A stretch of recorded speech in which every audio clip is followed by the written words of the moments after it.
സ്വാഗതം. നമ്മൾ ഇന്ന് ദി ഹിന്ദു പത്രത്തിലെയും അതുപോലെ ലേണേഴ്സ് IAS പഠനക്കുറിപ്പുകളിലെയും വിവരങ്ങൾ വെച്ചാണ് സംസാരിക്കുന്നത്. അതെ. ഇന്നത്തെ വിഷയം ഇന്ത്യയും ഫിലിപ്പീൻസും തമ്മിൽ ഈയിടെ പ്രഖ്യാപിച്ച ഒരു പുതിയ തന്ത്രപരമായ പങ്കാളിത്തം, അതായത് strategic partnership. UPSC civil service പരീക്ഷയ്ക്ക് തയ്യാറെടുക്കുന്ന നിങ്ങൾക്ക് ഇത് ശരിക്കും പ്രധാനപ്പെട്ട ഒരു ഏരിയയാണ്. തീർച്ചയായും. നമ്മളിതിന്റെ UPSC പ്രസക്തി നോക്കുകയാണെങ്കിൽ പ്രിലിംസിന് അന്താരാഷ്ട്ര ബന്ധങ്ങൾ, അതില് India Philippines, act east policy, ASEAN, പിന്നെ ഈ ദക്ഷിണ ചൈന കടൽ തർക്കം, UNOCLS ഇതൊക്കെ വരും. ശരിയാണ്.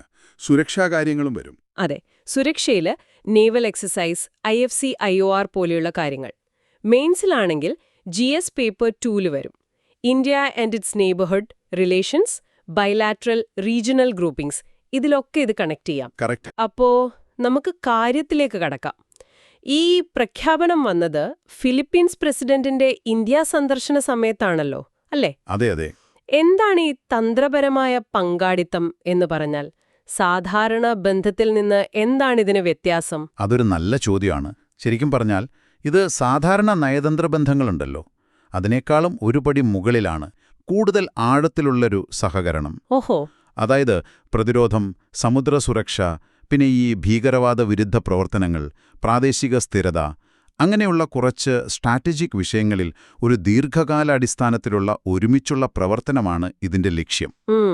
ഇത് ഇരു രാജ്യങ്ങളും തമ്മിലുള്ളൊരു വിശ്വാസം, പിന്നെ പൊതുവായ താൽപ്പര്യങ്ങളൊക്കെ കൂടുന്നതിന്റെ ഒരു സൂചനയാണ് ശരിക്കും. പ്രധാനമന്ത്രി മോദി ഫിലിപ്പീൻസിനെ പറ്റി പറഞ്ഞപ്പോ ഇന്ത്യയുടെ ആക്ട് ഈസ്റ്റ് പോളിസിയിലെ ഒരു പ്രധാന പങ്കാളിയാണെന്ന് എടുത്തു പറഞ്ഞിരുന്നു.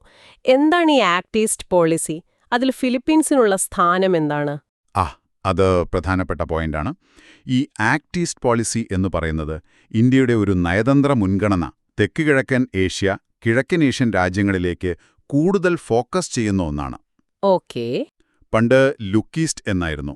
അതിനെ ഒന്ന് ശക്തിപ്പെടുത്തി വെറും സാമ്പത്തിക സഹകരണം മാത്രമല്ല, ഒരു സ്ട്രാറ്റജിക്, കൾച്ചറൽ ബന്ധം, കണക്ടിവിറ്റിയൊക്കെ കൂട്ടുക എന്നതാണ് ഇതിന്റെ ലക്ഷ്യം.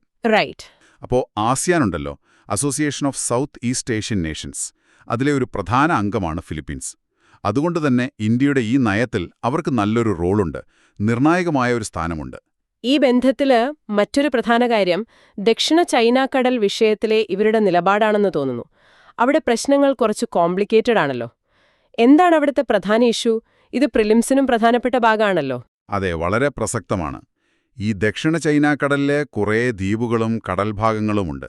അതിന്റെ ഉടമസ്ഥാവകാശത്തെ ചൊല്ലി ചൈനയും പിന്നെ ഫിലിപ്പീൻസ്, വിയറ്റ്നാം, മലേഷ്യ, അങ്ങനെ കുറേ രാജ്യങ്ങളും തമ്മിൽ തർക്കമുണ്ട്. ഇതിൽ ചൈനയുടെ 9 ലൈൻ എന്നൊരു വാദമുണ്ട്. അതാണ് ഏറ്റവും കോൺട്രവേഴ്ഷ്യൽ. ഓഹോ, ആ ലൈൻ. അതെ, അതായത് ആ കടലിന്റെ ഭൂരിഭാഗം പ്രദേശവും തങ്ങളുടേതാണെന്നാണ് ചൈന പറയുന്നത്.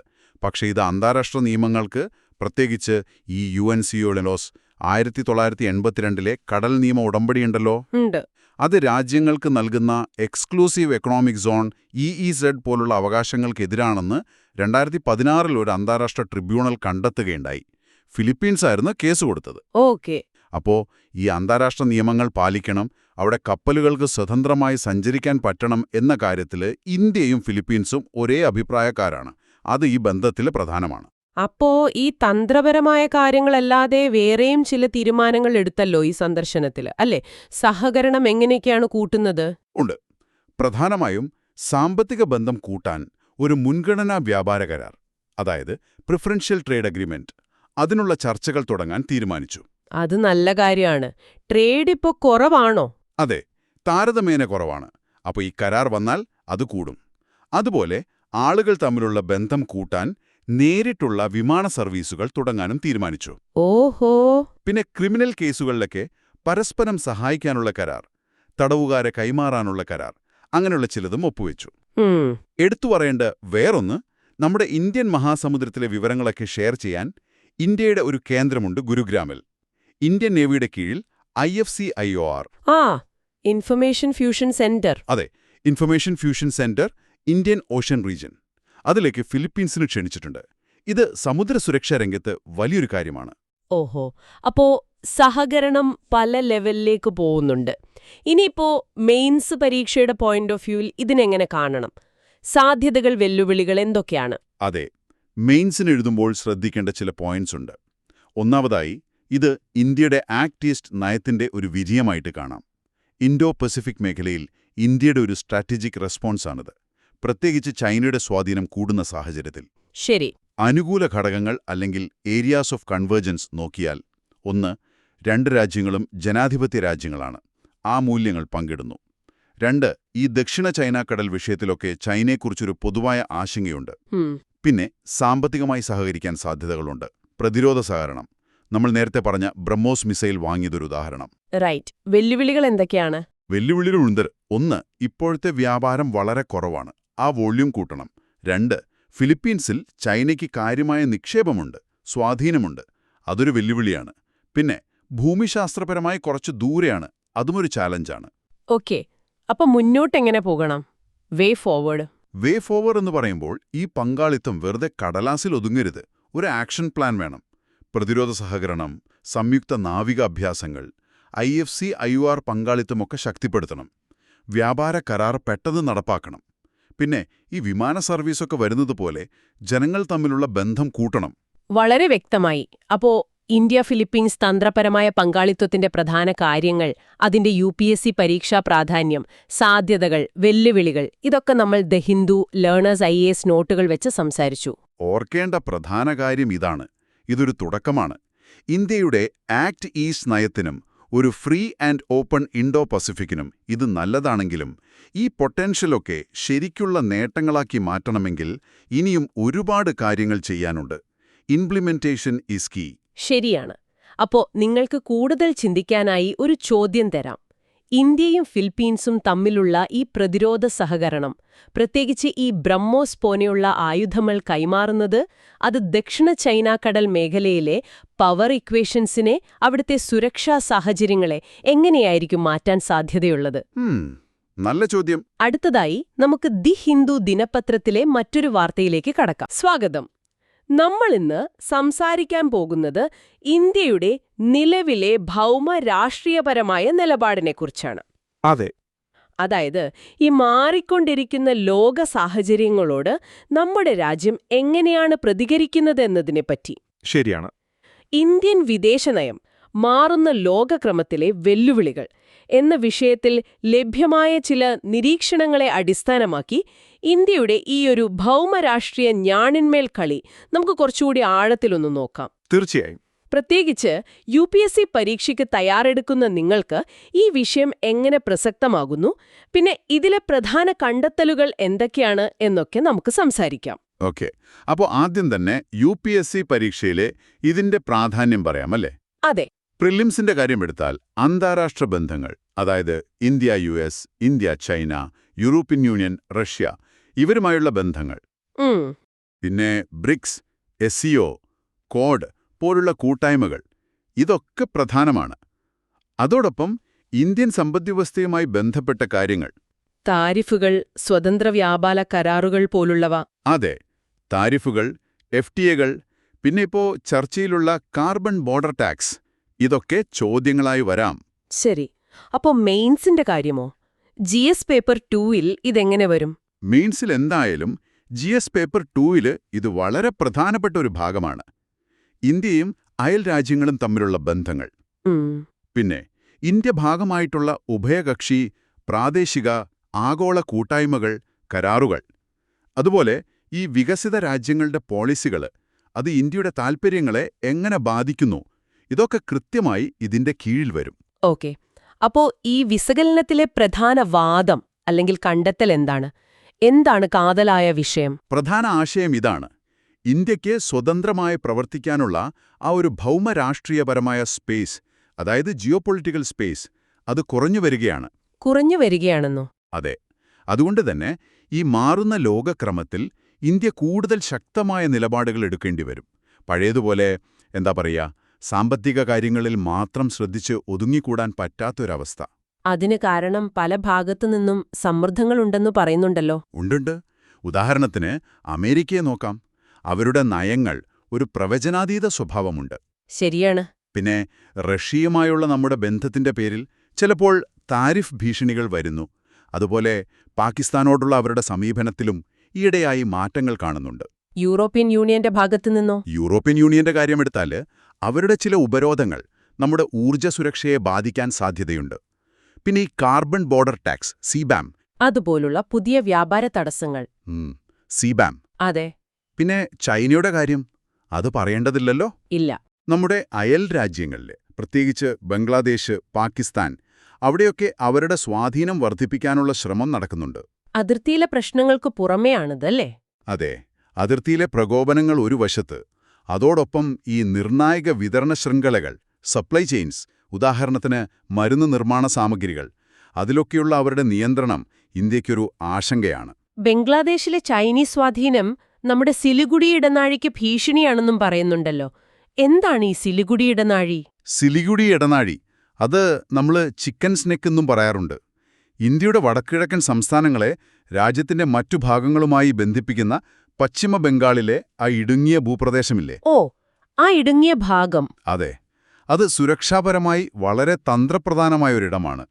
അപ്പോൾ അതിനടുത്ത് ചൈനീസ് സ്വാധീനം വരുന്നത് നമുക്ക് തീർച്ചയായും ഒരു ഭീഷണിയാണ്. ശരി.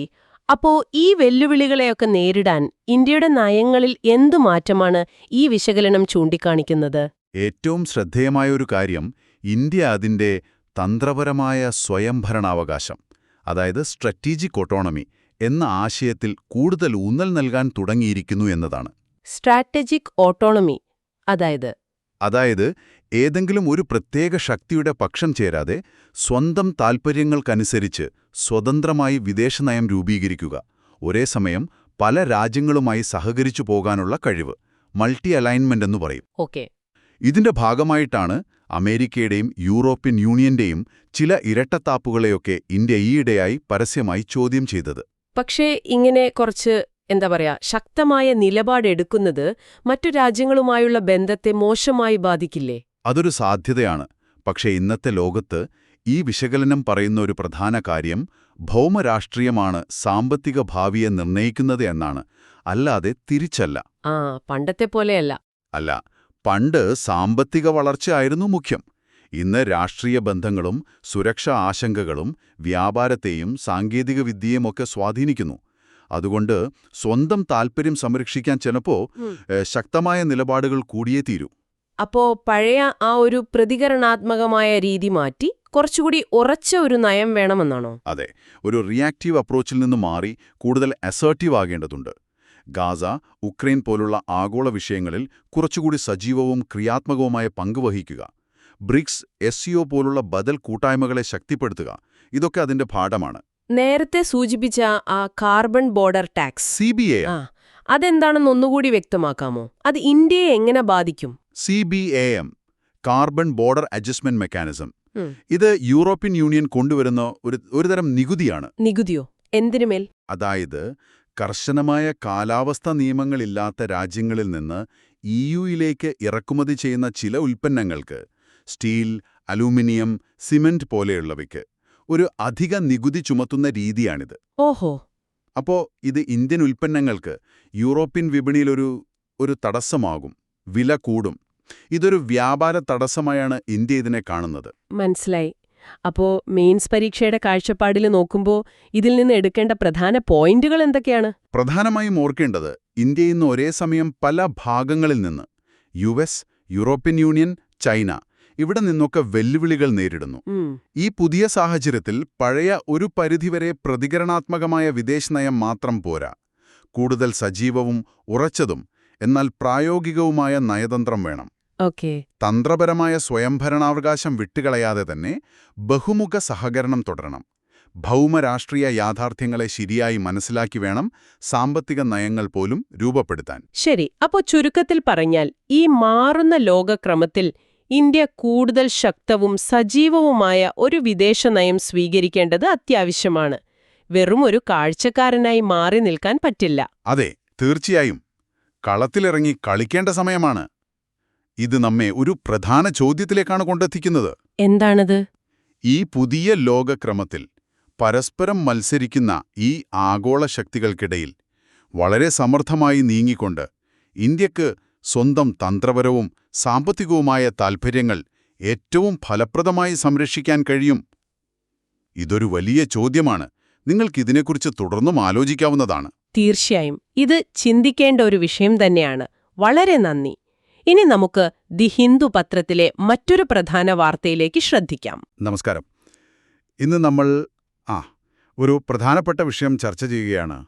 Technocratic welfare state. സർക്കാർ സേവനങ്ങളിലൊക്കെ, പ്രത്യേകിച്ച് നമ്മുടെ ഈ ക്ഷേമ പദ്ധതികളില്ലേ, അതിലെ കാര്യക്ഷമത കൂട്ടാനായിട്ട് ടെക്നോളജി ഉപയോഗിക്കുന്നതിനെക്കുറിച്ചാണ്. അതെ. പിന്നെ അതിൻ്റെ കൂടെ വരുന്ന ജനാധിപത്യപരമായ ചില വെല്ലുവിളികളും. ഡിജിറ്റൽ ക്ഷേമം, കാര്യക്ഷമതയും ജനാധിപത്യ വെല്ലുവിളികളും എന്നൊരു ലേഖനത്തെ അടിസ്ഥാനമാക്കിയാണ് നമ്മൾ സംസാരിക്കുന്നത്. നമുക്കൊന്ന് ആഴത്തിലേക്ക് പോയാലോ?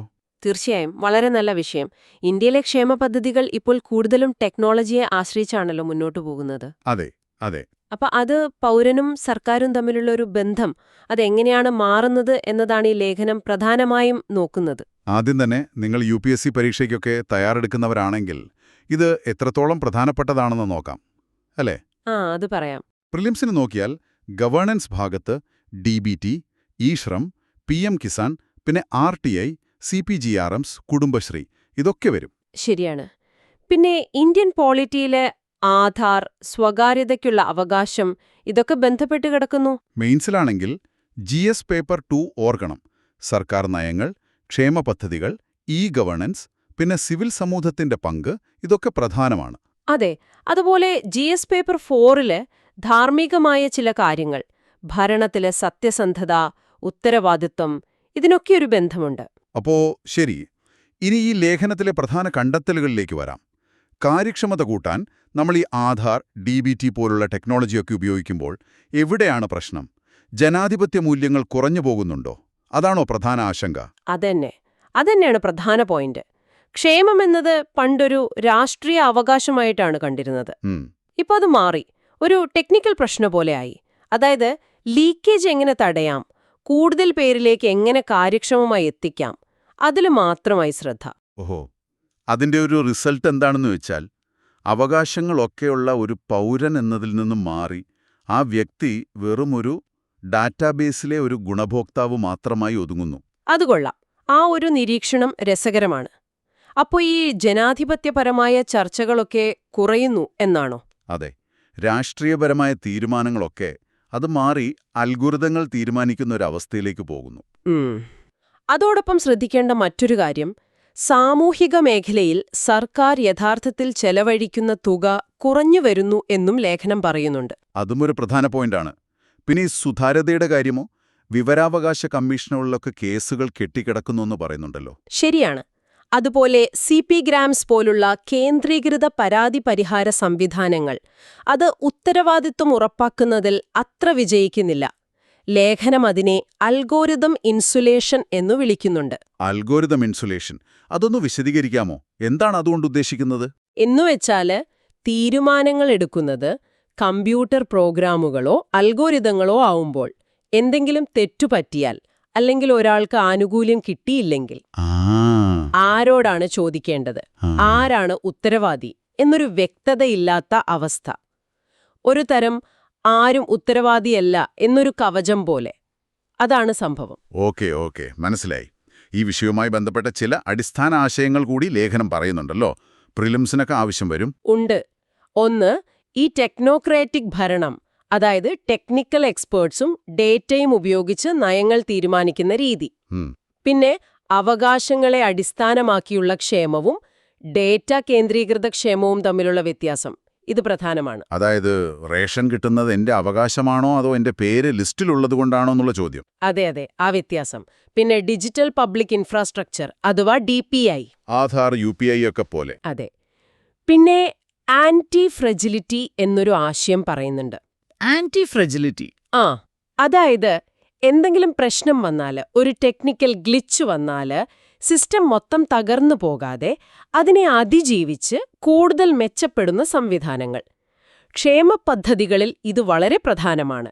കാരണം ടെക്നോളജി കാരണം ആർക്കും സഹായം കിട്ടാതിരിക്കരുത്. ശരിയാണ്. അവസാനമായി പ്ലാറ്റ്ഫോം കോപ്പറേറ്റീവ്സ്, സഹകരണ സംഘങ്ങൾ ഓൺലൈൻ പ്ലാറ്റ്ഫോം ഉപയോഗിക്കുന്നത്.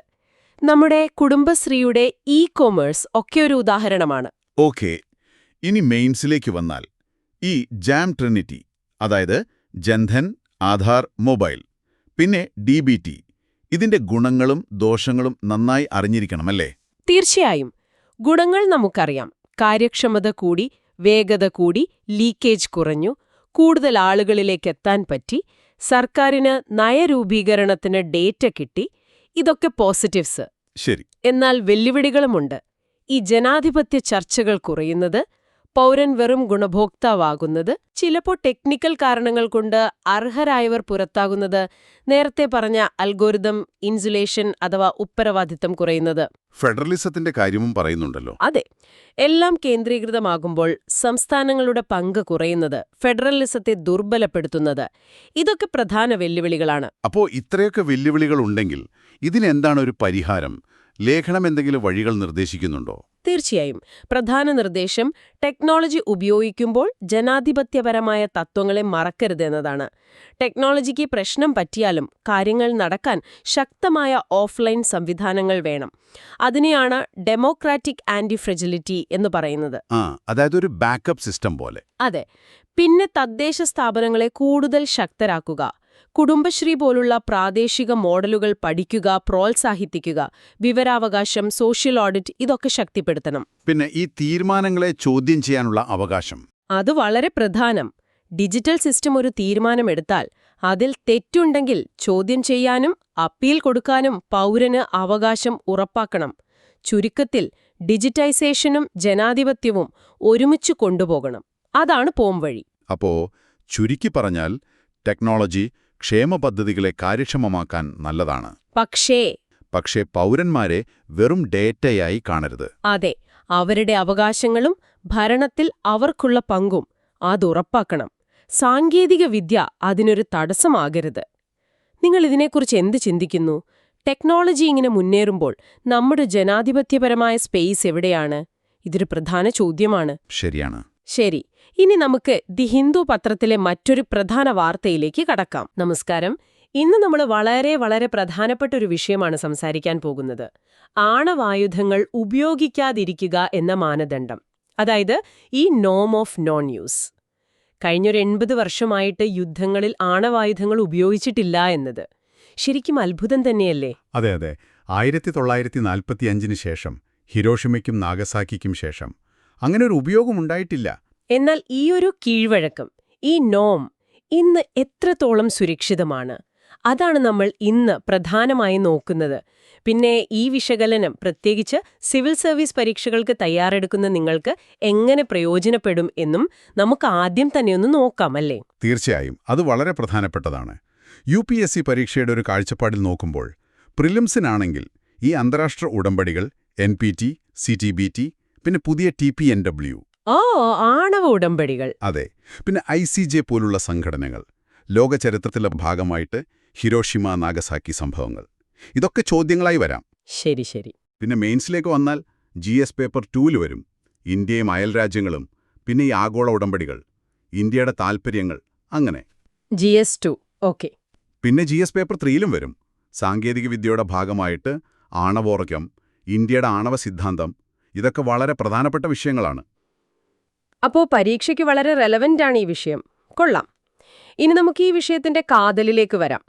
ഈ നോം ഓഫ് നോൺ യൂസ് 1945 ശേഷം ഉപയോഗിച്ചിട്ടില്ല എന്ന് നമ്മൾ പറഞ്ഞു. അതെ. അതിനെയാണ് നമ്മൾ ഈ മാനദണ്ഡം എന്ന് വിളിക്കുന്നത്. പക്ഷേ കാര്യങ്ങൾ അത്ര സിമ്പിളല്ല, അല്ലേ? ഇവിടെയാണ് ചില പ്രശ്നങ്ങൾ വരുന്നത്. അതെ, തീർച്ചയായും. ഈ മാനദണ്ഡമെന്ന് പറയുന്നത് ഒരു നിയമം പോലെയല്ല. അതൊരു ശക്തമായ കീഴ്വഴക്കമാണ്, ഒരു അന്താരാഷ്ട്ര ധാരണയാണ്. പക്ഷേ ഇപ്പോഴത്തെ സാഹചര്യങ്ങൾ നോക്കൂ. പലയിടത്തും സംഘർഷങ്ങൾ, അന്താരാഷ്ട്ര നിയമങ്ങളോടുള്ള ഒരുതരം അവഗണന കൂടുന്നുണ്ട്. ശരിയാണ്. പോരാത്തതിന് പല രാജ്യങ്ങളും അവരുടെ ആണവായുധ ശേഖരം നവീകരിക്കുകയാണ്. ഇതൊക്കെ ഈ മാനദണ്ഡത്തിന് മുകളിൽ വലിയ സമ്മർദ്ദമുണ്ടാക്കുന്നുണ്ട്. അപ്പോ ഈ മാനദണ്ഡം നിലനിന്നതിൽ ഈ ഹിബാക്കുഷ, അതായത് അണുബോംബാക്രമണത്തെ അതിജീവിച്ചവരുടെ പങ്ക് വലുതാണെന്ന് പറയാറുണ്ടല്ലോ. വളരെ വലുതാണ്. അവരുടെ അനുഭവങ്ങൾ, അവരുടെ സാക്ഷ്യങ്ങൾ, ലോകത്തെ ആ ഭീകരതയെക്കുറിച്ച് ഓർമ്മിപ്പിക്കുന്നതിൽ അവർ വഹിച്ച പങ്ക് അത് വളരെ നിർണായകമായിരുന്നു. ലോക മനസാക്ഷിയെ ഉണർത്താൻ അത് സഹായിച്ചു. അതോടൊപ്പം ഈ ന്യൂക്ലിയർ ഡിറ്ററൻസ്, ആണവ പ്രതിരോധം എന്ന തത്വവും ഒരു ഘടകമായില്ലേ? തീർച്ചയായും. അതായത് ഒരു രാജ്യം ആണവായുധം ഉപയോഗിച്ചാൽ തിരിച്ചും അതേപോലെയുള്ള ആക്രമണം ഉണ്ടാകുമെന്ന ഭയം. ആ ഭയം ഒരു പരിധിവരെ എല്ലാവരെയും പിന്തിരിപ്പിച്ചു. അതാണ് ഡിറ്ററൻസ്. പക്ഷേ NPT, CTBT പോലുള്ള ഉടമ്പടികളുണ്ടല്ലോ, അവ ഈ വ്യാപനം തടയാനല്ലേ ശ്രമിക്കുന്നത്? അതെ, വ്യാപനം തടയാനും പരീക്ഷണങ്ങൾ നിരോധിക്കാനുമൊക്കെയാണവ. NPT ആണെങ്കിൽ 1968-ലും CTBT 1996-ലും. പക്ഷേ ശ്രദ്ധിക്കേണ്ട കാര്യം, ഈ ഉടമ്പടികളൊന്നും നിലവിലുള്ള ആണവായുധങ്ങളുടെ ഉപയോഗം പൂർണ്ണമായി നിരോധിക്കുന്നില്ല. അതാണ് കാര്യം. അപ്പോ പൂർണ്ണമായി നിരോധിക്കുന്ന TPNW എന്നൊരു ഉടമ്പടി വന്നല്ലോ. വന്നു 2017-ൽ treaty on the prohibition of nuclear weapons. ആണവായുധങ്ങൾ പൂർണ്ണമായി നിരോധിക്കുന്ന ആദ്യത്തെ ഉടമ്പടിയാണ്.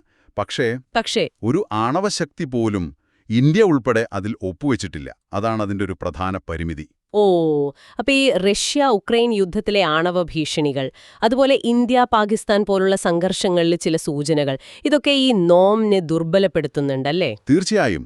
റഷ്യയുടെ ഭാഗത്തുനിന്നുണ്ടായ ചില പരാമർശങ്ങൾ വലിയ ആശങ്കയുണ്ടാക്കി. അതുപോലെ യുദ്ധമുഖത്ത് ഉപയോഗിക്കാൻ സാധ്യതയുണ്ടെന്ന് പറയുന്ന ചെറിയ tactical nuclear weapons. Tactical weapons അതെന്താണ്? സ്ട്രാറ്റജിക് ആയുധങ്ങളിൽ നിന്നും വ്യത്യസ്തമാണോ? അതെ, സ്ട്രാറ്റജിക് വെപ്പൺസ് എന്ന് പറഞ്ഞാൽ വലിയ തോതിലുള്ള നാശനഷ്ടമുണ്ടാക്കാൻ ശേഷിയുള്ളവയാണ്, നഗരങ്ങളെ ലക്ഷ്യം വയ്ക്കുന്നവയൊക്കെ. ടാക്ടിക്കൽ വെപ്പൺസ് താരതമ്യേന ശേഷി കുറഞ്ഞവയാണ്, ഒരു പ്രത്യേക യുദ്ധമുഖത്തെ ചെറിയ സൈനിക ലക്ഷ്യങ്ങൾക്കോ മറ്റോ ഉപയോഗിക്കാൻ ഉദ്ദേശിച്ചുള്ളവ. ഓക്കെ. പക്ഷേ ഇതിന്റെ അപകടം എന്താണെന്ന് വെച്ചാൽ, ഈ ടാക്ടിക്കൽ വെപ്പൺസ് ഉപയോഗിക്കാനുള്ള ഒരു മടി അല്ലെങ്കിൽ ത്രെഷോൾഡ് കുറവായിരിക്കുമോ എന്ന ഭയമുണ്ട്.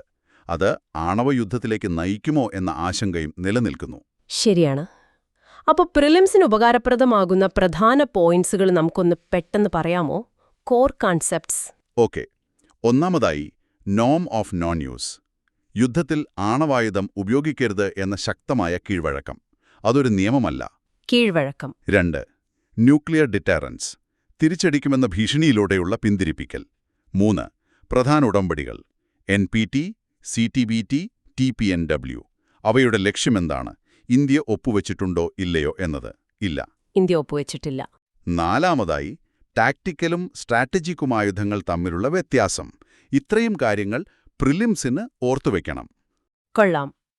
ഈ മെയിൻസ് പരീക്ഷയുടെ ഭാഗത്തുനിന്ന് ചിന്തിക്കുമ്പോൾ ഇന്ത്യയുടെ പങ്ക് വളരെ പ്രധാനപ്പെട്ടതാണെന്ന് തോന്നുന്നു. വളരെ വളരെ പ്രധാനപ്പെട്ടതാണ്. ഇന്ത്യ ഒരു ഉത്തരവാദിത്തമുള്ള ആണവശക്തിയാണ്. നമ്മുടെ ആദ്യം ഉപയോഗിക്കില്ല എന്ന നയം, നോ ഫസ്റ്റ് യൂസ്, NFU. അതെ, NFU നയം ഈ ആഗോള മാനദണ്ഡത്തെ ശക്തിപ്പെടുത്തുന്ന ഒന്നാണ്. അതുപോലെ സമ്പൂർണ്ണ നിരായുധീകരണത്തിനു വേണ്ടി ഇന്ത്യ എപ്പോഴും വാദിക്കാറുണ്ട്. പക്ഷേ നമ്മുടെ അയൽപ്പക്കത്ത് ആണവശക്തികളുണ്ട്. ചൈന, പാകിസ്ഥാൻ. പാകിസ്ഥാന് NFU പോളിസി ഇല്ലാതാനും. അപ്പോൾ ഈ NFU എത്രത്തോളം പ്രായോഗികമാണെന്ന ചോദ്യം വരാറില്ലേ? വരാറുണ്ട്. അതൊരു പ്രധാന വെല്ലുവിളി തന്നെയാണ്. ആണവശേഷിയുള്ള അയൽ രാജ്യങ്ങൾ, പ്രത്യേകിച്ച് NFU ഇല്ലാത്ത പാകിസ്ഥാൻ, പിന്നെ ചൈനയുടെ വളർന്നുവരുന്ന ശേഷി, ഇതൊക്കെ ഇന്ത്യയുടെ സുരക്ഷാ കണക്കുകൂട്ടലുകളെ സ്വാധീനിക്കും. അതോടൊപ്പം ഈ ആഗോളക്രമത്തിലുണ്ടാവുന്ന മാറ്റങ്ങൾ, എതിരാളികൾ അവരുടെ ആയുധശേഖരം നവീകരിക്കുന്നത്, ഇതൊക്കെ വെല്ലുവിളികളാണ്. പിന്നെ പ്രധാന ഉടമ്പടികളിൽ നമ്മൾ ഭാഗമല്ലാത്തതും ചിലപ്പോൾ നയതന്ത്രതലത്തിൽ ഒരു വെല്ലുവിളിയായി കാണാറുണ്ട്. ശരിയാണ്. അതുകൊണ്ടാണ് ഇന്ത്യ വിശ്വസനീയമായ ഏറ്റവും കുറഞ്ഞ പ്രതിരോധം, അതായത് ക്രെഡിബിൾ മിനിമൽ ഡിറ്ററൻസ് എന്ന നിലപാടിൽ ഉറച്ചു നിൽക്കുന്നത്. ആവശ്യത്തിനുള്ള പ്രതിരോധശേഷി ഉറപ്പാക്കുക എന്നതാണ് ലക്ഷ്യം. അപ്പം മുന്നോട്ടുള്ള വഴി എന്തായിരിക്കും? ഇന്ത്യയുടെ നയം എന്തായിരിക്കണം? 1. നമ്മുടെ ക്രെഡിബിൾ മിനിമം ഡിറ്ററൻസ് നിലനിർത്തുക. 2. ആണവ അപകടസാധ്യതകൾ കുറയ്ക്കാൻ നയതന്ത്രപരമായ ചർച്ചകൾ തുടരുക, അയൽരാജ്യങ്ങളുമായിട്ടും ആഗോളതലത്തിലും. നയതന്ത്രം പ്രധാനം. അതെ. 3. ആണവ ഭീഷണികൾക്കെതിരെ ശക്തമായ നിലപാട് സ്വീകരിക്കുക. 4. ഈ നോം ഓഫ് നോൺ യൂസ് എന്ന മാനദണ്ഡം ദുർബലപ്പെടാതെ സംരക്ഷിക്കാനും ശക്തിപ്പെടുത്താനും ആഗോളതലത്തിൽ ശ്രമിക്കുക. അതാണ് ഇന്ത്യയുടെ പ്രധാന ലക്ഷ്യം.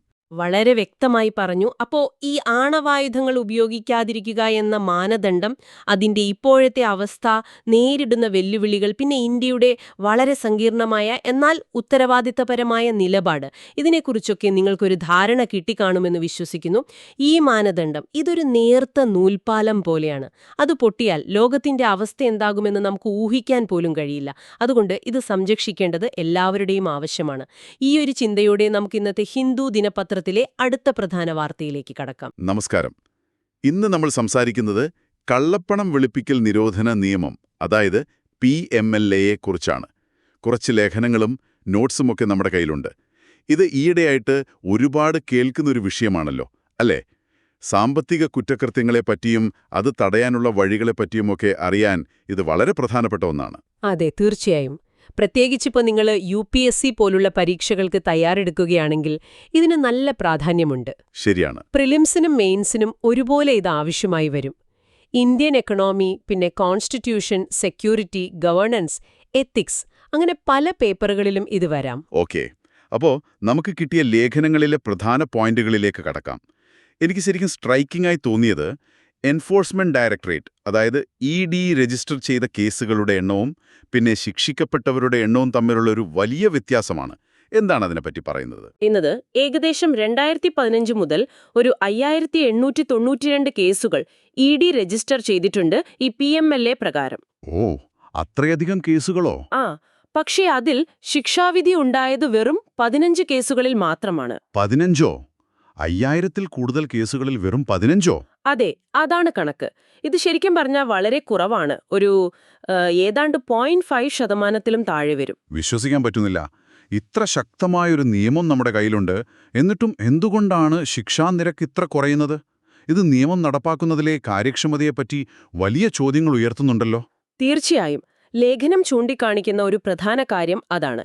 ഈ കുറഞ്ഞ ശിക്ഷാനിരക്ക് കാരണം നിയമം എത്രത്തോളം ഫലപ്രദമാണെന്ന് ആളുകൾ സംശയിക്കുന്നു.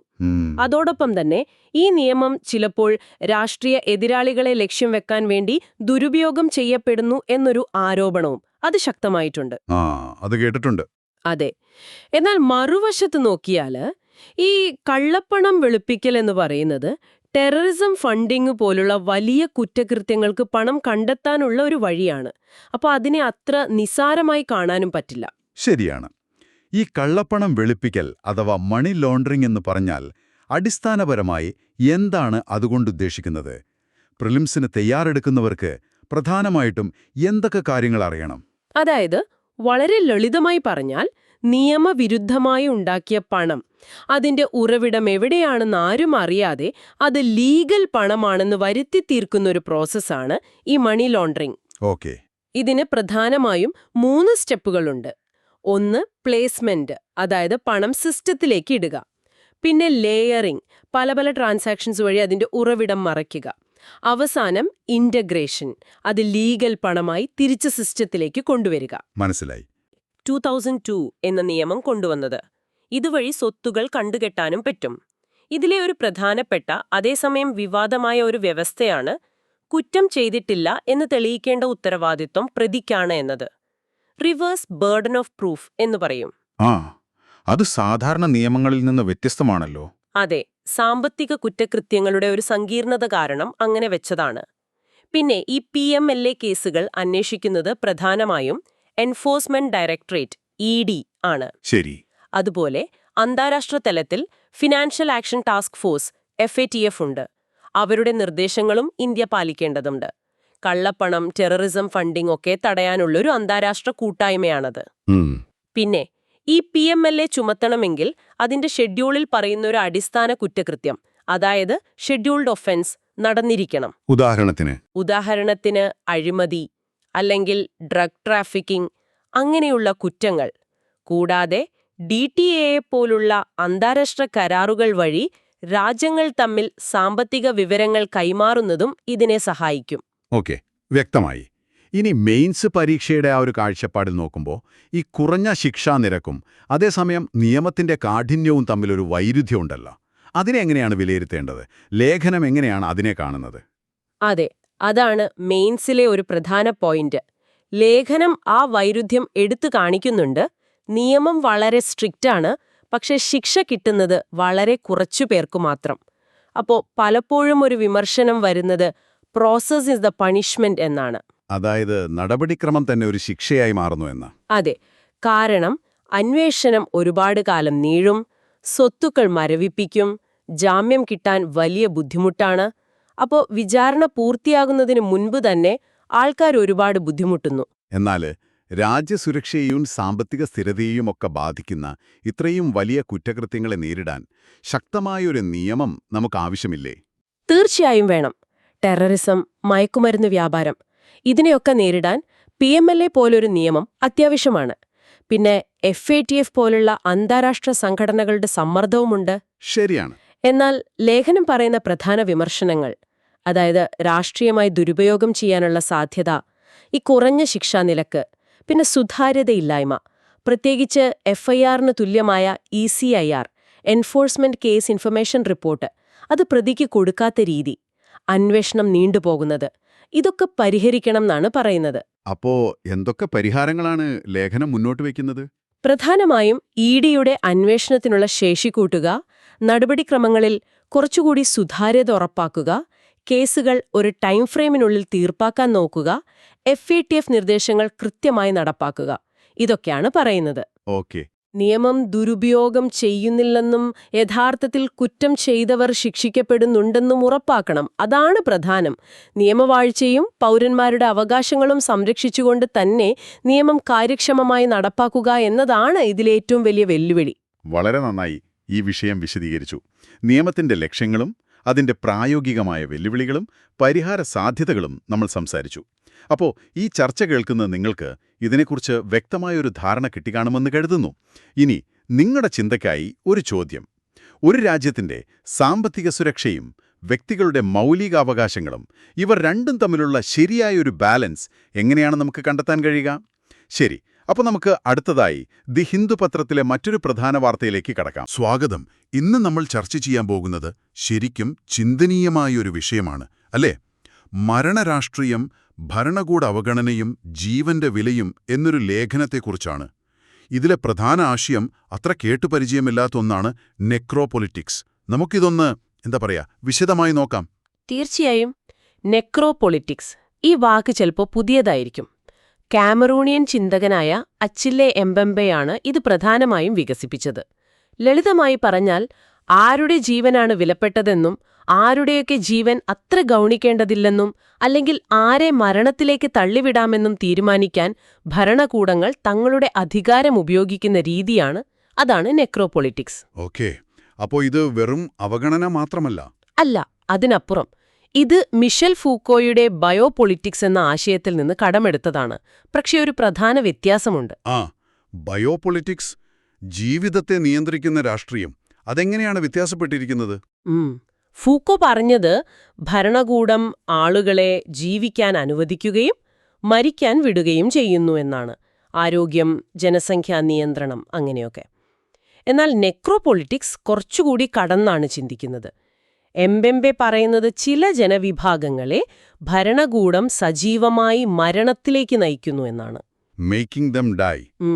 മരണത്തിലേക്ക് നയിക്കുന്നു എന്ന് പറയുമ്പോൾ നേരിട്ടുള്ള കൊലപാതകമാണോ ഉദ്ദേശിക്കുന്നത്?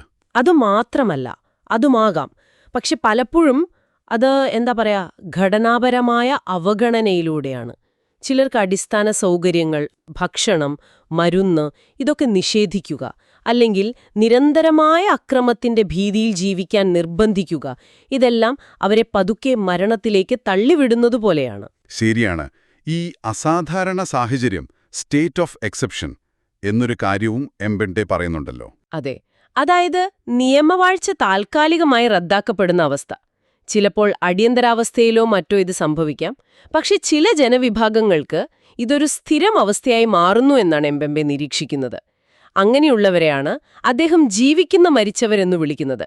ശാരീരികമായി ജീവിച്ചിരിക്കുന്നുണ്ടാവും, പക്ഷെ പൗരനെന്ന നിലയിലുള്ള അവകാശങ്ങളോ സാമൂഹികമായ നിലനിൽപ്പോ ഇല്ലാത്ത അവസ്ഥ. ഇത് കേൾക്കുമ്പോൾ നമ്മുടെ നാട്ടിലെ പല സാഹചര്യങ്ങളും ഓർമ്മ വരുന്നുണ്ട്. ലേഖനത്തിൽ ഇന്ത്യൻ ഉദാഹരണങ്ങൾ പറയുന്നുണ്ടോ? ഉണ്ട്, തീർച്ചയായും. ലേഖനം ചില കാര്യങ്ങൾ ചൂണ്ടിക്കാണിക്കുന്നുണ്ട്. ഉദാഹരണത്തിന്, കോവിഡ് ലോക്ക്ഡൌൺ സമയത്ത് കുടിയേറ്റ തൊഴിലാളികൾ അനുഭവിച്ച ദുരിതങ്ങൾ. അത് നമ്മൾ കണ്ടതാണല്ലോ.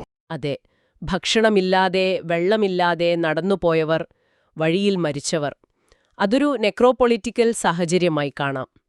അതുപോലെ കശ്മീർ പോലുള്ള സംഘർഷ മേഖലകളിലെ അവസ്ഥകൾ, പിന്നെ പാർശ്വവൽക്കരിക്കപ്പെട്ടവരുടെ കസ്റ്റഡി മരണങ്ങൾ, പോഷകാഹാരക്കുറവ് കാരണമുണ്ടാകുന്ന മരണങ്ങൾ, പിന്നെ ഈ NRC പോലുള്ള കാര്യങ്ങൾക്ക് ശേഷം ചിലർ അനുഭവിക്കുന്ന പൗരസ്ത്വമില്ലായ്മയുടെ ഭീഷണി.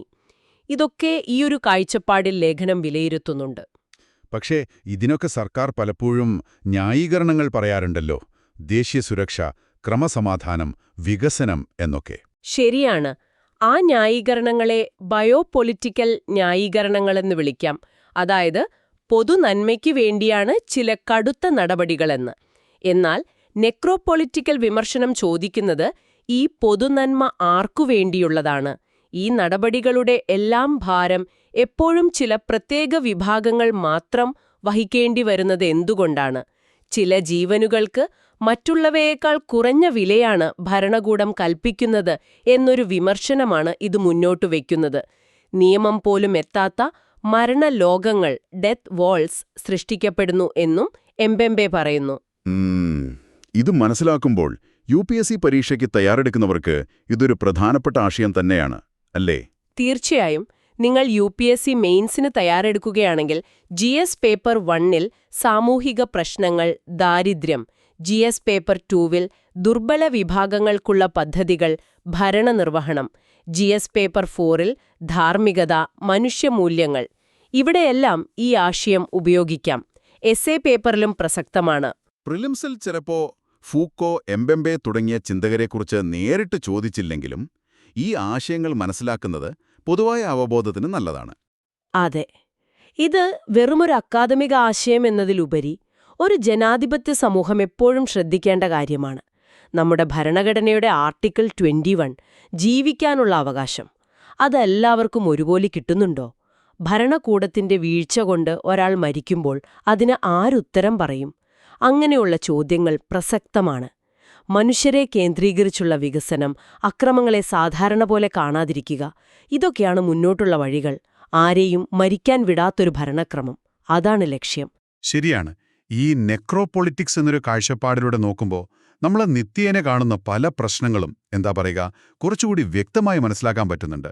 ചിലരുടെ ദുരിതങ്ങൾ വലിയ വാർത്തയാവുന്നു, മറ്റു ചിലരുടെ കഷ്ടപ്പാടുകൾ വെറും കണക്കുകൾ മാത്രമായി ഒതുങ്ങുന്നു. എന്തുകൊണ്ട് എന്നൊരു ചോദ്യം ഇത് ബാക്കി വെക്കുന്നു. നിങ്ങൾക്കും ഇതിനെക്കുറിച്ച് ആലോചിക്കാവുന്നതാണ്. ഏതായാലും ഈ വിഷയം നമുക്കിവിടെ നിർത്താം. അടുത്തതായി ദി ഹിന്ദു പത്രത്തിലെ മറ്റൊരു പ്രധാനപ്പെട്ട വാർത്തയിലേക്ക് കടക്കാം. സ്വാഗതം. ഇന്ന് നമ്മൾ ഉത്തരാഖണ്ഡിൽ ഈ അടുത്ത കാലത്തുണ്ടായ മിന്നൽ പ്രളയത്തെക്കുറിച്ചാണ് ഒന്ന് വിശദമായി നോക്കുന്നത്. പ്രത്യേകിച്ചും ആ ഒരു ലേഖനമുണ്ടല്ലോ, ഉത്തരാഖണ്ഡ് പ്രളയം, ദുരന്ത നിവാരണവും ഹിമാലയൻ ദുർബലതയും. അതിലെ വിവരങ്ങൾ വെച്ചാണ് നമ്മൾ സംസാരിക്കുന്നത്. നിങ്ങളൊരു മത്സര പരീക്ഷയ്ക്ക് ഇപ്പോൾ UPSC ഒക്കെ തയ്യാറെടുക്കുകയാണെങ്കിൽ ഇതിലെ പ്രധാന കാര്യങ്ങൾ പെട്ടെന്ന് മനസ്സിലാക്കാൻ ഈ ചർച്ച എന്തായാലും സഹായിക്കും. അപ്പോൾ ആദ്യം തന്നെ ഈ വിഷയം UPSC പ്രിലിംസുമായിട്ട് എങ്ങനെയാണ് ബന്ധപ്പെട്ട് കിടക്കുന്നതെന്ന് നോക്കാം. ഇത് പ്രധാനമായും ഡിസാസ്റ്റർ മാനേജ്മെന്റ്, അതായത് ദുരന്ത നിവാരണം, ഈ മിന്നൽ പ്രളയം, മണ്ണിടിച്ചിൽ, പിന്നെ മേഘവിസ്ഫോടനം പോലുള്ള കാര്യങ്ങൾ, അതുപോലെ ജോഗ്രഫി, ഭൂമിശാസ്ത്രം, അതിലെ ഹിമാലയൻ മേഖല, അവിടുത്തെ കാലാവസ്ഥാ പ്രതിഭാസങ്ങൾ, പിന്നെ പരിസ്ഥിതി, എൻവിറോൺമെന്റ്, കാലാവസ്ഥാ വ്യതിയാനം എങ്ങനെ ബാധിക്കുന്നു എന്നുള്ളതൊക്കെ ഇതിൽ വരും. ശരി, അപ്പോൾ നമുക്ക് കാര്യത്തിലേക്ക് കടക്കാം. എന്താണ് ശരിക്കും അവിടെ സംഭവിച്ചത്? വാർത്തയിലെ പ്രധാന ഭാഗങ്ങൾ എന്തൊക്കെയാ? ഉത്തരാഖണ്ഡിലെ ഉത്തർകാശി ജില്ലയിൽ ഭയങ്കര ശക്തമായ മഴ പെയ്തു. അതിനെ തുടർന്നാണ് ഈ മിന്നൽ പ്രളയമുണ്ടായത്. പ്രധാനമായും ഖീർഗംഗാ നദിയിലെ വെള്ളം പെട്ടെന്ന് അങ്ങ് പൊങ്ങിയതാണ് കാരണം. ധരാളി, ഹർഷിൽ, അതൊക്കെ ടൂറിസ്റ്റ് സ്ഥലങ്ങളാണല്ലോ. അവിടെയൊക്കെ കാര്യമായിട്ടിത് ബാധിച്ചു. കുറേ പേർക്ക് ജീവൻ പോയി, ഒരുപാട് നാശനഷ്ടങ്ങളുമുണ്ടായി. അതെ, അവിടെ ആ രക്ഷാപ്രവർത്തനം അതെടുത്തു പറയേണ്ട ഒന്ന് തന്നെയാണ്. സംസ്ഥാന ദുരന്ത നിവാരണ സേന, SDRF, പിന്നെ കരസേന, ആർമി, അതോടൊപ്പം ITBP, Indo Tibetan border police, ഇവരൊക്കെ ഒരുമിച്ചാണ് അവിടെ പ്രവർത്തിച്ചത്. ഒരു മുൻകരുതൽ എന്ന നിലയ്ക്ക് നദീതീരത്തുള്ള ആളുകളെയൊക്കെ മാറ്റിപ്പാർപ്പിച്ചു, ട്രെക്കിംഗ് ഒക്കെ താൽക്കാലികമായിട്ട് നിർത്തിവെക്കുകയും ചെയ്തു. അത്തരമൊരു സാഹചര്യത്തിൽ ഈ ഏജൻസികൾ തമ്മിലുള്ള ഒരു ഏകോപനം അത് വളരെ പ്രധാനമാണല്ലേ? പ്രത്യേകിച്ച് അത്രയും ബുദ്ധിമുട്ടുള്ളൊരു ഭൂപ്രദേശം കൂടിയാണ്. വളരെ പ്രധാനം. കാരണം ഓരോ സേനയ്ക്കും അതിൻ്റെതായ സ്പെഷ്യാലിറ്റിയുണ്ട്. SDRF ആണെങ്കിൽ സംസ്ഥാന തലത്തിൽ ആദ്യം റെസ്പോണ്ട് ചെയ്യുന്നവരാണ്. കരസേനയ്ക്ക് വലിയ റിസോഴ്സുകളുണ്ട്. ITBPക്ക് ഈ പർവ്വത മേഖലകളിൽ പ്രത്യേക വൈദഗ്ധ്യമുണ്ട്. അപ്പോൾ ഇവരെല്ലാം ഒരുമിച്ച് പ്രവർത്തിക്കുന്നത് രക്ഷാപ്രവർത്തനത്തിന്റെ വേഗത കൂട്ടും, കാര്യക്ഷമതയും വർദ്ധിപ്പിക്കും. നമ്മൾ ഈ മിന്നൽ പ്രളയം, മേഘവിസ്ഫോടനം എന്നൊക്കെ ഇങ്ങനെ കേൾക്കുന്നല്ലോ. സാങ്കേതികമായിട്ട് എന്താണ് ഇതുകൊണ്ട് ഉദ്ദേശിക്കുന്നത്? പ്രിലിംസിനൊക്കെ ഇത് പ്രധാനപ്പെട്ട ആശയങ്ങളാണല്ലോ. ശരിയാണ്. മിന്നൽ പ്രളയം, അതായത് ഫ്ലാഷ് ഫ്ലഡ് എന്ന് പറഞ്ഞാൽ വളരെ കുറഞ്ഞ സമയം കൊണ്ട് ചിലപ്പോൾ ഒരു മുന്നറിയിപ്പും ഉണ്ടാവില്ല.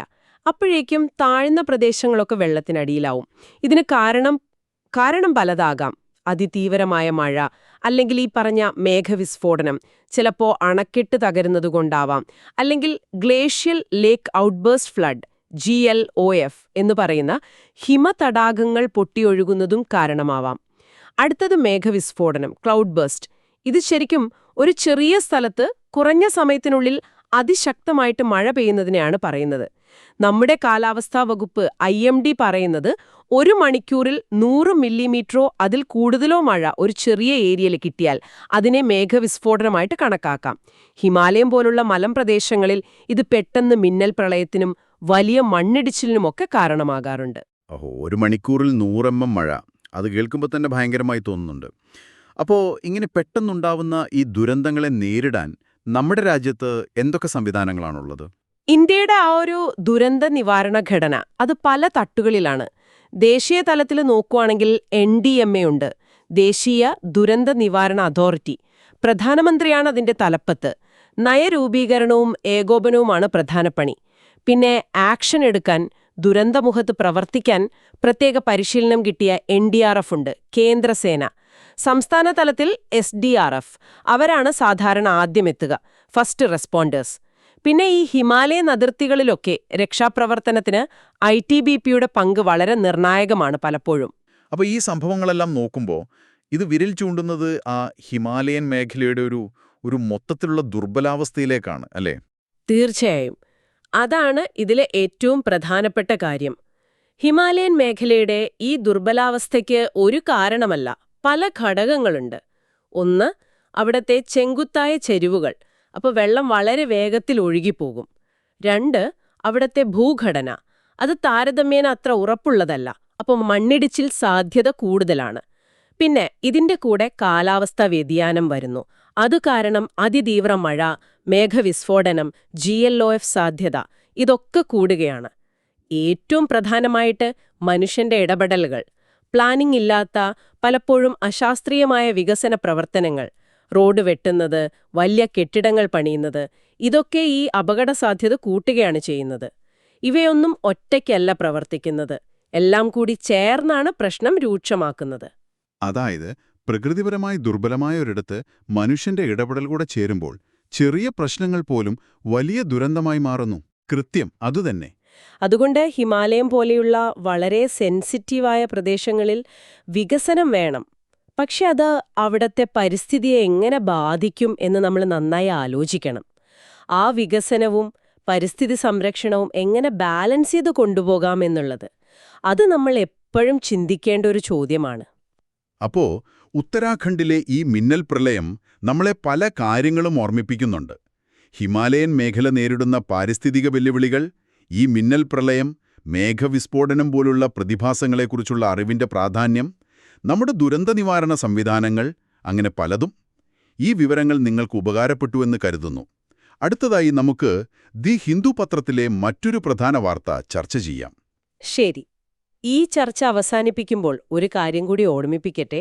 ഈ പരിസ്ഥിതിലോല പ്രദേശങ്ങളിലെ വികസനവും സംരക്ഷണവും എങ്ങനെ ഒരുമിച്ച് കൊണ്ടുപോകാം എന്നത് നമ്മൾ ഓരോരുത്തരും ആലോചിക്കേണ്ടുന്ന ഒരു വലിയ വിഷയമാണ്. നമസ്കാരം. ഇന്ന് നമ്മൾ ദ ഹിന്ദു പത്രത്തിലെ ഒരു പ്രധാന വാർത്തയിലേക്കാണ് ശ്രദ്ധ കേന്ദ്രീകരിക്കുന്നത്. ഇന്ത്യയുടെ വിദേശ നയത്തിലെ ഒരു പുതിയ അസേർഷൻ, ഒരു ഉറച്ച നിലപാടിനെക്കുറിച്ചാണത്. പ്രത്യേകിച്ചും റഷ്യൻ എണ്ണ വാങ്ങുന്നതുമായി ബന്ധപ്പെട്ട് അമേരിക്കയുടെയും യൂറോപ്യൻ യൂണിയന്റെയും ഒക്കെ ഭാഗത്ത് നിന്ന് ചില വിമർശനങ്ങൾ വരുന്നുണ്ടല്ലോ. അതിനെ ഇന്ത്യ എങ്ങനെയാണ് നേരിടുന്നത്, ഇന്ത്യയുടെ നിലപാടെന്താണ്, അതാണ് നമ്മളിന്ന് നോക്കുന്നത്. പിന്നെ പതിവ് പോലെ ഈ വിഷയം UPSC പരീക്ഷയ്ക്ക് എത്രത്തോളം പ്രധാനപ്പെട്ടതാണെന്നും നമ്മൾക്ക് പരിശോധിക്കാം. തീർച്ചയായും. പ്രിലിംസിനും മെയിൻസിനും ഇത് വളരെ പ്രധാനപ്പെട്ട ഒരു ടോപ്പിക്കാണ്. പ്രിലിംസിൽ അന്താരാഷ്ട്ര ബന്ധങ്ങൾ, അതായത് ഇന്ത്യ-US, ഇന്ത്യ-റഷ്യ, ഇന്ത്യ-യൂറോപ്യൻ യൂണിയൻ ബന്ധങ്ങൾ, പിന്നെ ഈ തന്ത്രപരമായ സ്വയംഭരണാവകാശം, സ്ട്രാറ്റജിക് ഓട്ടോണമി പോലുള്ള ആശയങ്ങൾ, ഇന്ത്യൻ സമ്പദ്വ്യവസ്ഥയുമായി ബന്ധപ്പെട്ട താരിഫുകൾ, ഉപരോധങ്ങൾ, ഇതൊക്കെ വരാം. ശരിയാണ്. മെയിൻസിലാണെങ്കിൽ GS പേപ്പർ 2-ല് വികസിത രാജ്യങ്ങളുടെ നയങ്ങൾ ഇന്ത്യയുടെ താൽപ്പര്യങ്ങളെ എങ്ങനെ ബാധിക്കുന്നു, പിന്നെ ഇന്ത്യ ഉൾപ്പെടുന്ന ഉഭയകക്ഷി, പ്രാദേശിക, ആഗോള കൂട്ടായ്മകൾ, കരാറുകൾ, ഇതിന്റെയൊക്കെ ഭാഗമായി ചോദ്യങ്ങൾ പ്രതീക്ഷിക്കാം. എസ്എ പേപ്പറിലും ഇത് പ്രതിഫലിക്കാൻ സാധ്യതയുണ്ട്. അതെ, ഇന്ത്യയുടെ വിദേശനയം, മാറുന്ന ലോകക്രമം ഒക്കെ ബന്ധപ്പെടുത്തി വരാം. അപ്പോൾ വാർത്തയിലേക്ക് വരാം. എന്താണിതിലെ പ്രധാന സംഭവം? റഷ്യൻ എണ്ണ ഇറക്കുമതിയുടെ പേരിൽ ഇന്ത്യക്ക് മേൽ താരിഫുകളോ ഉപരോധങ്ങളോ കൊണ്ടുവരാനുള്ള ഒരു നീക്കം അമേരിക്കയുടെയും യൂറോപ്യൻ യൂണിയന്റെയും ഭാഗത്തു നിന്നുണ്ടായി. അതിനെ ഇന്ത്യ വളരെ ശക്തമായി എതിർത്തു, അല്ലേ? അതെ, വളരെ ശക്തമായി തന്നെ. ഇന്ത്യൻ വിദേശകാര്യ മന്ത്രാലയം അതിനെ വിശേഷിപ്പിച്ചത് അന്യായവും യുക്തിരഹിതവുമാണ് എന്നാണ്. അവർ ചില കണക്കുകളും മുന്നോട്ട് വച്ചു. അതായത് ഇന്ത്യയെ വിമർശിക്കുന്ന ഈ പാശ്ചാത്യ രാജ്യങ്ങൾ തന്നെ ഇന്ത്യയേക്കാൾ വലിയ അളവിൽ റഷ്യയുമായി വ്യാപാരം നടത്തുന്നുണ്ട് എന്ന്. അതൊരു ഒരു ഇരട്ടത്താപ്പ് പോലെ ചൂണ്ടിക്കാണിച്ചു. അത് ശ്രദ്ധേയമായ ഒരു പോയിന്റാണ്. പിന്നെ മുൻപ് ഒരു ഘട്ടത്തിൽ അമേരിക്ക തന്നെ ഇന്ത്യ റഷ്യൻ എണ്ണ വാങ്ങുന്നതിനെ ഒരു തരത്തിൽ പ്രോത്സാഹിപ്പിച്ചിരുന്നു എന്നതും ഓർക്കണം, ആഗോള ഊർജ്ജ വിപണിയിലെ സ്ഥിരതയ്ക്ക് വേണ്ടി. ശരിയാണ്. ആ ഒരു പശ്ചാത്തലം കൂടി ഇതിനുണ്ട്. ഇപ്പോ ഇന്ത്യയുടെ നിലപാട് വളരെ വ്യക്തമാണ്. രാജ്യത്തെ ജനങ്ങൾക്ക് താങ്ങാനാവുന്ന വിലയിൽ ഊർജം ഉറപ്പാക്കുക എന്നത് ഒരു പ്രധാനപ്പെട്ട ദേശീയ ആവശ്യമാണ്, ഒരു വൈറ്റൽ നാഷണൽ കമ്പൽഷൻ. അത് സംരക്ഷിക്കാൻ എന്തും ചെയ്യുമെന്നാണ് സർക്കാർ പറയുന്നത്. ഇത് ഇന്ത്യയുടെ പരമാധികാരം വിട്ടുവീഴ്ചയില്ലാത്തതാണ് എന്നടിവരയിടുന്നു. അതെ. അപ്പോൾ ഈ ചർച്ചയിൽ വരുന്ന ചില പ്രധാന ആശയങ്ങൾ, കോർ കോൺസെപ്റ്റ്സ് എന്തൊക്കെയാണെന്ന് നോക്കിയാലോ? പ്രിലിംസ് പരീക്ഷയ്ക്ക് ഇത് ഉപകാരപ്പെടും. ഓക്കെ, പ്രധാനമായിട്ടും 3 കാര്യങ്ങൾ. ഒന്ന്, തന്ത്രപരമായ സ്വയംഭരണ അവകാശം അഥവാ സ്ട്രാറ്റജിക് ഓട്ടോണമി. എന്നുവെച്ചാൽ മറ്റു ശക്തികളുടെ, രാജ്യങ്ങളുടെ സമ്മർദ്ദത്തിന് വഴങ്ങാതെ സ്വന്തം ദേശീയ താൽപ്പര്യങ്ങൾക്കനുസരിച്ച് സ്വതന്ത്രമായിട്ട് ഒരു വിദേശനയം പിന്തുടരാനുള്ള രാജ്യത്തിന്റെ കഴിവ്. റഷ്യയുമായി വ്യാപാരം തുടരാനുള്ള ഇന്ത്യയുടെ ഇപ്പോഴത്തെ ഈ തീരുമാനം അതിനൊരു നല്ല ഉദാഹരണമാണ്. ശരി, അതായത് സ്വന്തം വഴി സ്വയം തീരുമാനിക്കാനുള്ള ഒരു ശേഷി. അതെ അതെ. രണ്ടാമത്തെ ആശയം ദ്വിതീയ ഉപരോധങ്ങൾ, സെക്കൻഡറി സാങ്ഷൻസ്. ഓക്കെ, ഇത് കുറച്ചുകൂടി സങ്കീർണമാണ്. അതായത് ഒരു രാജ്യം, ഇപ്പോൾ ഉദാഹരണത്തിന് അമേരിക്ക, റഷ്യയ്ക്ക് മേൽ ഉപരോധം ഏർപ്പെടുത്തിയിട്ടുണ്ട്. അപ്പോൾ ഈ ഉപരോധം നേരിടുന്ന റഷ്യയുമായി വ്യാപാരം നടത്തുന്ന മൂന്നാമതൊരു കക്ഷി, അതായത് ഇന്ത്യക്ക് മേൽ അമേരിക്ക ചുമത്തുന്ന ഉപരോധങ്ങളെയാണ് നമ്മൾ ദ്വിതീയ ഉപരോധങ്ങൾ എന്ന് പറയുന്നത്. മനസ്സിലായി. അതായത് നേരിട്ടല്ല, മറ്റൊരാളുമായി ബന്ധം പുലർത്തുന്നതിന് കിട്ടുന്ന ശിക്ഷ പോലെ. അതെ അതെ. മൂന്നാമതായി വിദേശ നയത്തിലെ ദേശീയ താൽപര്യം, national interest in foreign policy. ഇത് എല്ലാ രാജ്യങ്ങൾക്കും പ്രധാനമാണ്. അതായത് ഒരു രാജ്യം അതിൻ്റെ വിദേശ നയത്തിലൂടെ സംരക്ഷിക്കാനും പ്രോത്സാഹിപ്പിക്കാനും ശ്രമിക്കുന്ന അതിൻ്റെ സാമ്പത്തിക, സൈനിക, സാംസ്കാരിക ലക്ഷ്യങ്ങൾ.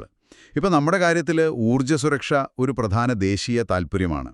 ഓക്കെ, അപ്പോ മെയിൻസ് പരീക്ഷയുടെ ഒരു കാഴ്ചപ്പാടില് ഈ വിഷയത്തെ എങ്ങനെ സമീപിക്കാം? എന്തൊക്കെയാണിതിന്റെ വിവിധ വശങ്ങൾ? ഇത് ശരിക്കും ഇന്ത്യ ഒരു വളർന്നുവരുന്ന ആഗോള ശക്തി എന്ന നിലയിൽ നേരിടുന്ന ഒരു നിർണായക പരീക്ഷണം തന്നെയാണ്. ഇന്ത്യയുടെ സ്വാധീനം കൂടുമ്പോൾ നമ്മുടെ ഈ സ്ട്രാറ്റജിക് ഓട്ടോണമി അമേരിക്കയെപ്പോലുള്ള വലിയ ശക്തികളുടെ താൽപ്പര്യങ്ങളുമായി ചിലപ്പോൾ ഏറ്റുമുട്ടാൻ സാധ്യതയുണ്ട്. ശരിയാണ്. വിദേശകാര്യ മന്ത്രാലയത്തിന്റെ ഈ ശക്തമായ പ്രതികരണം മുൻപത്തെ ഒരു പതിഞ്ഞ ശൈലിയിൽ നിന്ന് മാറിയിട്ടുണ്ട്. കുറച്ചുകൂടി ആത്മവിശ്വാസത്തോടെ നിലപാടെടുക്കുന്ന ഒരു പുതിയ ഇന്ത്യയാണ് ഇത് കാണിക്കുന്നത്. ചിലരൊക്കെ ഇതിനെ വിശ്വബന്ധു എന്നതിൽ നിന്ന് വിശ്വമിത്ര എന്നതിലേക്കുള്ളൊരു മാറ്റമായിട്ടൊക്കെ വ്യാഖ്യാനിക്കുന്നുണ്ട്. എല്ലാവരോടും സൗഹൃദം, പക്ഷേ നമ്മുടെ താൽപ്പര്യം വരുമ്പോൾ ഉറച്ചു നിൽക്കും എന്നൊരു രീതി. ഇതിന് ഗുണങ്ങളും ദോഷങ്ങളും ഉണ്ടാവുമല്ലോ. തീർച്ചയായും. ഗുണങ്ങൾ എന്തൊക്കെയാണെന്ന് വെച്ചാൽ, 1, നമ്മുടെ പരമാധികാരം ഉറപ്പിക്കുന്നു. 2, ദേശീയ താൽപ്പര്യം സംരക്ഷിക്കുന്നു. 3, പാശ്ചാത്യ രാജ്യങ്ങളുടെ ചില ഇരട്ടത്താപ്പുകൾ തുറന്നു കാണിക്കാൻ ഇത് സഹായിക്കുന്നു. 4, ഇന്ത്യയുടെ മൾട്ടി അലൈൻമെന്റ് നയത്തിന്, അതായത് പല ചേരികളുമായി ഒരേ സമയം സഹകരിക്കുന്ന നയത്തിന് ഇത് കൂടുതൽ ബലം നൽകുന്നു. എന്നാൽ അപകടസാധ്യതകൾ എന്തൊക്കെയാണ്? അമേരിക്കയെപ്പോലെ ഒരു പ്രധാന പങ്കാളിയെ ഇത് പ്രകോപിപ്പിക്കില്ലേ? അത് പ്രധാനപ്പെട്ട ഒരു റിസ്ക്കാണ്. അമേരിക്കയുമായുള്ള ബന്ധത്തിൽ ഒരുപക്ഷേ ചില പ്രശ്നങ്ങളുണ്ടായേക്കാം. സാമ്പത്തിക പ്രത്യാഘാതങ്ങൾ, അതായത് ടാരിഫ് വർധന പോലെയുള്ള കാര്യങ്ങൾ തള്ളിക്കളയാനാവില്ല. പിന്നെ പാശ്ചാത്യ രാജ്യങ്ങൾക്കിടയിൽ നമ്മൾ ഒറ്റപ്പെടുമോ എന്നൊരു പേടിയും ചിലർക്കുണ്ട്. അപ്പൊ എന്താണ് മുന്നോട്ടുള്ള വഴി? എങ്ങനെയാണ് ഇന്ത്യക്ക് ഇത് കൈകാര്യം ചെയ്യാൻ കഴിയുക? ഒരു സന്തുലിതാവസ്ഥയാണ് ആവശ്യം. അമേരിക്കയുമായും യൂറോപ്യൻ യൂണിയനുമായും നയതന്ത്ര ചർച്ചകൾ തുടരണം. അവരുമായുള്ള ബന്ധം പ്രധാനമാണ്. അതേസമയം റഷ്യയുമായുള്ള നമ്മുടെ പങ്കാളിത്തം നമ്മുടെ ആവശ്യങ്ങൾക്കനുസരിച്ച് അത് നിലനിർത്തുകയും വേണം. പിന്നെ ഗ്ലോബൽ സൗത്തിലെ മറ്റു രാജ്യങ്ങളുടെ പിന്തുണ ഉറപ്പാക്കാൻ ശ്രമിക്കണം. ഏറ്റവും പ്രധാനം നമ്മുടെ ആഭ്യന്തര പ്രതിരോധശേഷി വർദ്ധിപ്പിക്കുക എന്നതാണ്. സാമ്പത്തികമായി കൂടുതൽ ശക്തരാവുക, ഊർജ്ജസ്രോതസ്സുകളിൽ വൈവിധ്യവൽക്കരണം കൊണ്ടുവരിക. ചുരുക്കി പറഞ്ഞാൽ, നമ്മൾ മറ്റുള്ളവരുമായി സഹകരിക്കും, പക്ഷേ ഇന്ത്യയുടെ വിദേശനയം മറ്റാരും തീരുമാനിക്കാൻ നമ്മൾ അനുവദിക്കില്ല എന്നൊരു ശക്തമായ സന്ദേശമാണ് ഇത് നൽകുന്നത്. അപ്പോൾ ഇന്നത്തെ ഈ ചർച്ച നിങ്ങൾക്കെല്ലാവർക്കും മനസ്സിലായി എന്ന് കരുതുന്നു. ഇന്ത്യയുടെ വിദേശനയത്തിലെ ഈ സുപ്രധാനമായ മാറ്റം, അതിന്റെ കാരണങ്ങൾ, പ്രത്യാഘാതങ്ങൾ ഒക്കെയാണ് നമ്മൾ പരിശോധിച്ചത്. തന്ത്രപരമായ സ്വയംഭരണാവകാശം നിലനിർത്താനുള്ള ഇന്ത്യയുടെ ശ്രമങ്ങൾ തുടരുമെന്ന് തന്നെ വേണം കരുതാൻ. ഈ വിഷയങ്ങൾ ഇന്ന് തന്നെ ഒന്നുകൂടി ഓർത്തെടുക്കാൻ ശ്രമിക്കുക. ആശയങ്ങൾ മനസ്സിൽ ഉറപ്പിക്കാൻ അത് സഹായിക്കും. നാളെ പുതിയ വിഷയങ്ങളുമായി വീണ്ടും കാണാം. എല്ലാവർക്കും നല്ലതു വരട്ടെ.